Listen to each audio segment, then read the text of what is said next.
On New Year's Eve of 2024 and New Year's Day of 2025, I decided to go out and do some railfanning on the Florida S line, aka the Wildwood subdivision. On New Year's Eve, I started off in Bushnell. There were two trains on my radar that I really wanted to see, which will be coming up soon in the video. But first off, with a clear signal at South End Bushnell going north was for M452, coming out of a crew change in Lakeland, with an ST70 Mac rebuild leading a pretty decently long train, mainly of auto racks.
About an hour later, CSX M457 would show up from the north, out of Waycross's Rice Yard and Baldwin Yard, making his way down the Taft Yard near Orlando.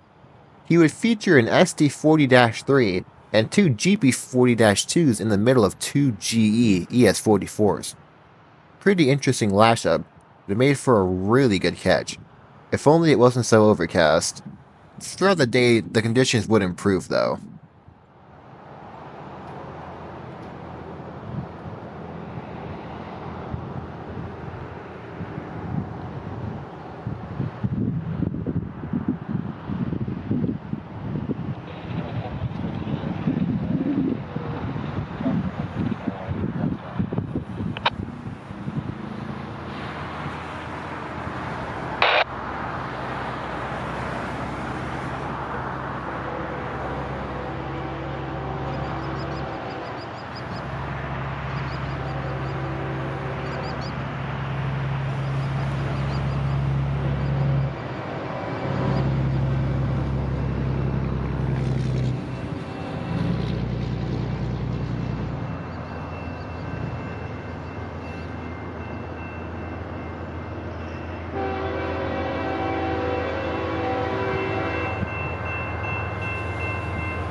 Another hour had passed after M457 when the first of my two target trains finally showed up. The first one was CSX B241-26. Potash loads off the CN in Chicago, Illinois, making its way down to Tampa. On B241 today would be 3 X-City Rail units and a CN 100th Anniversary unit mid-DPU. The leader, number 2795, had a really great Nathan P5 horn, which you don't hear a lot down here, which is why I wanted to see it. And after waiting, he finally showed up.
B241-27 clear. CSX Catherine, CN2795. Things got pretty quiet in Bushnell after B241, so I moved up north to a new spot that I want to try. The spot was at Lake Panisofsky, at the intermediate signal right near Shady Brook Greenway Park. At this time of day, I thought it'd be a really nice shot. In minus some wind and incoming storms, and some shakiness from my camera, this place actually made for some pretty good shots. First up, out of complete nowhere, even though my scanner was on and wasn't picking up anything, was CSX L753, a local running out of Wildwood Yard down to Zephyr Hills. He would be working a customer near me at Lake Panisofsky, and I had no clue he was even coming. I was looking down the tracks, saw a pair of headlights, and got the camera out. Sucks that the wind was so high, because this could have been a really great video. A lot of them were. This camera does not have an external mic yet, and I'm not sure when it will, so the wind is very noticeable, and the shake is also very noticeable too, but oh well, you get what you get. The video was still pretty good regardless.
After going dark, the signal will go back up to high green a little bit after L753 to announce the arrival of my next southbound train, CSX B20229. Phosphate empties off the BNSF in Birmingham, Alabama, running down to Mulberry, Florida.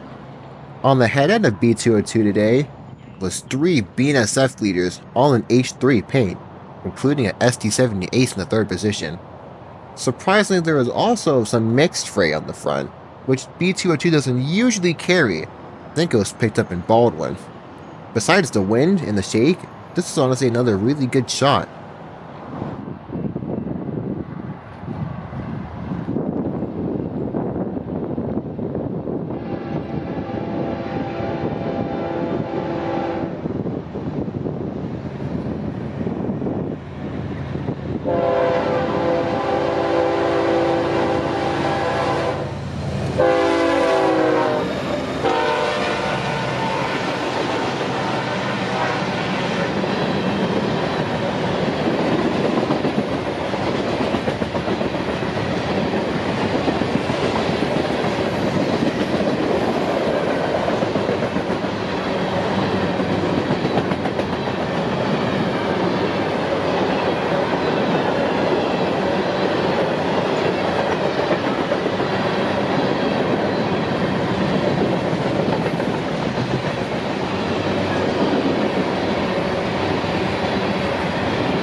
About 40 minutes after B202 would be my last southbound at Lake Panasoffkee, CSX M44130, with 2 ES40 DCs and a Jeep 38-3, leading about 500 axles of mixed freight for Tampa, Florida.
After M441, I made my way on north to Wildwood in Moreland Park to see my last few trains of the day. The first train I see in Wildwood would be M453, coming out of working Baldwin Yard, and just now hitting the Oxford defect detector, announcing it's only a few miles away from seeing me at Moreland Park. CSX detector, milepost 756.8, no defects. Repeat, no defects. Total axles 552. Detector out. CSXT M453 31, CSXT 5227 the engine. Detector conduit defects.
After M453, it wouldn't be until almost 4:30 p.m. that I'd finally see my last train for 2024, which would be L729, just now leaving Wildwood Yard after working it for almost an hour.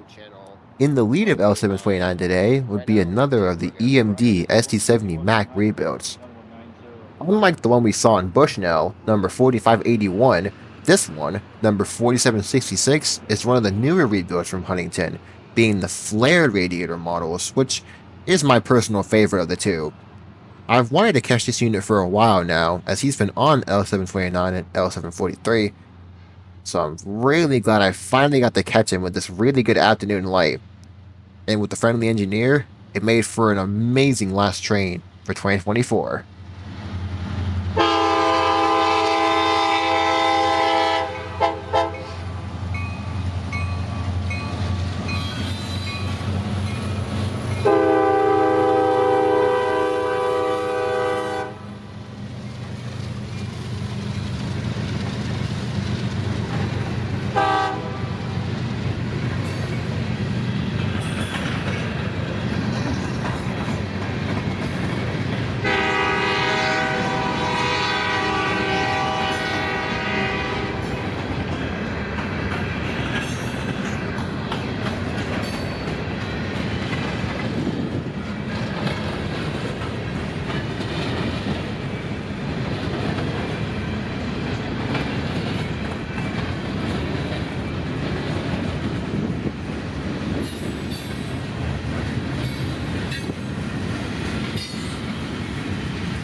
plus axles. After L749, who was almost 800 axles today, I'd go back home and then go to work, and I'd be back out the next day, which was New Year's Day, for some more rail fanning. The first train of the new year would be CSX M604-01. I caught him at Lake Panasoffkee, where I was planning on catching an incoming B train out of Mulberry, but it turned out that he wasn't nearly ready to leave Mulberry, and I didn't end up seeing him until almost nighttime. Still a pretty cool catch of M604 though.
CSX M60401 leads to 3108, got a clear distance to Coleman, northwest.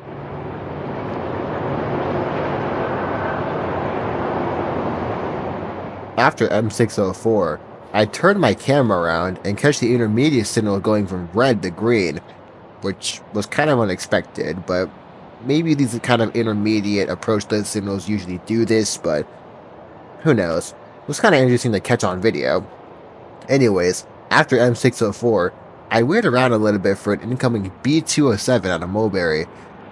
I eventually learned that he was nowhere near ready to leave Mulberry, so I moved up to Wildwood to catch him and a train right in front of him, which I soon learned to be L729.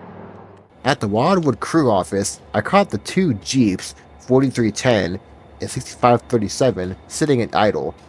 These are usually used on the Wildwood local, who would run again tomorrow. I chose the Wildwood crew office since they would have the best lighting for nighttime trains, compared to a place like Moreland Park, which does have lighting, but it's that weird kind of sodium yellow lighting which is not very good for videos, so after waiting for a bit, I stood my ground, and L729 would eventually show up, which would result in a very interesting rolling meet between him and B207.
The one thing interesting about tonight's L729 was, as you can see, the mixed freight blocks that it has in the front of the consist. Usually, L729 only carries rock empties out of Winston, but for some reason tonight, it had a good amount of mixed freight. Over half the train had mixed freight, which is pretty interesting to see, and was my first time seeing this happen on the L729.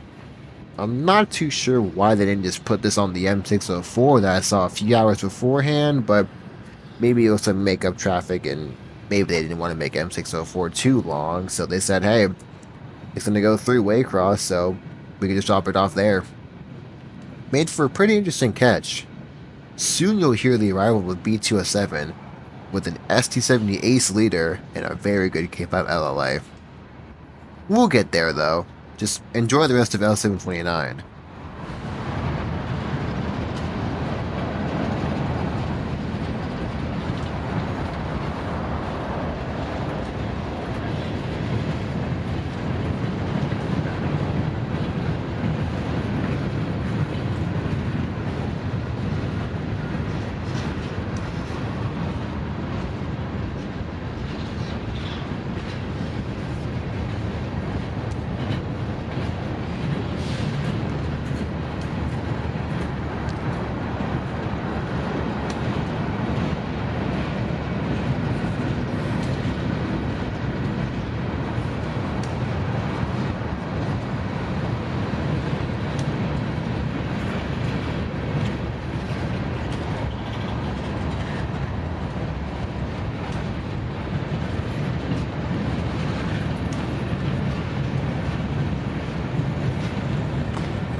With the faint sound of a Nathan K5 LLA from south of Wildwood Yard, it would announce the arrival of B-207 with 3 BNSF units, including an ST-70 Ace in the leader position. If you guys know this clip, then you already recognize it from my intro, but this has become one of my favorite clips over the past few months, so here it is.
After B-207 passed me here at Wildwood, he would make his way up towards Oxford, where this section of double track ends. I was surprised that the dispatcher kept L729 moving instead of just stopping him here and then letting B-207 go around him. I'm assuming because 749 was almost 800 axles and it would have been kind of difficult to get him back moving, so they just had him crawl, or 207 got around him. But after almost 10 minutes, 749 would finally go back up to track speed, which is about 50 miles an hour here in Wildwood.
Once L729 made his way north, I waited for him to cross the Oxford defect detector, and I'd make my way back home.